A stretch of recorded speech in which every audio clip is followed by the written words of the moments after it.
Everyone welcome back to my YouTube channel. फेरि पनि स्वागत छ तपाईँहरूलाई मेरो न्यू ब्लगमा। अन्त साथीहरू नयाँ हुनुहुन्छ भने लाइक कमेन्ट सेयर सब्सक्राइब गरेर माया गरिदिनु होला। अन्त साथीहरू म चाहिँ अब सुँगुला झार काट्न जानुपर्ने हुन्छ। यो बर्खामा सुँगुला फेरि डेली झार काटेर हालेर पनि यति हिलो बनाउँछ कुरै नगर्नु।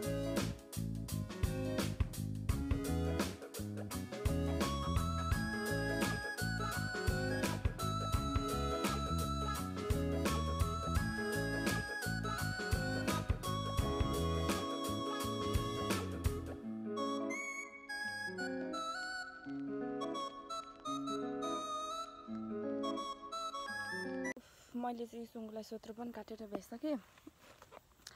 अब चाहिँ म सुँगुला यो सोत्रो लगेर अछ्याइदिन्छु। लिम्बू नि भएपछि सुँगुला यत्तिको चाहिँ स्याहार्नु पर्ने हुन्छ नि फेरि। ल साथीहरू अब चाहिँ म भारी लगेर सुँगुला सोत्रो अछ्याइदिन्छु। झार काटेर पनि आइसकेँ।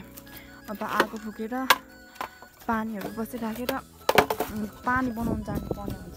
हाम्रोतिर फेरि पानी यति मर्छ म त कहिले मेरो बेसरी हाल पानी चाहिँ थिएन भने साथीहरू मलाई यति रिस उठ्छ। प्रेसर हाई भयो मेरो। अब चाहिँ म आगो फुकेर पानीहरू बसिराखेर जान्छु पानी बनाउनु। अनि बल्लैले सल्काएँ हो। यो आगो सल्काउनु जति साह्रो चाहिँ फेरि मलाई केही लाग्दैन। हेर्नु न, यो चुल्हा 2-3 दिन भयो नलिपेर अलिक फोहोर भइरहेछ। अब भोलि पूजा छ, म भोलि एकैचोटि मात्रै लिप्ने हो।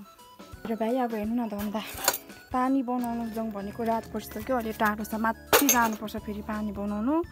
धन्दा यति निक्ल्यो। अब यत्रो धन्दा छोडेर जाने कुरा पनि भएन। अब यो धन्दा चाहिँ म गरिराखेर जान्छु। आज चाहिँ फेरि पानी नै छैन हौ। ट्याङ्कीमा पनि सकिसक्यो। फेरि नालामा त पानी आएको छैन, मरिहालेको छ, देखिहाल्नु भयो होला। पानी बनाएन फेरि आज खाना खान पाइँदैन। बनाउनु हाल्नु चाहिँ मन फेरि माथि जानुपर्छ क्या, निकै टाढो घरदेखि माथि। अनि रात परिसक्यो, 4:30-5 बज्नु आँट्यो।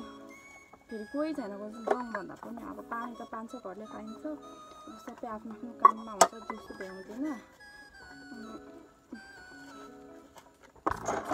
बनाएर ल्याउनुपर्छ पालो पिलो। हप्तामा चाहिँ यस्तै हुन्छ क्या, केही काम निस्किन्छ केही काम निस्किन्छ। फेरि पानी ल्याएन भने अब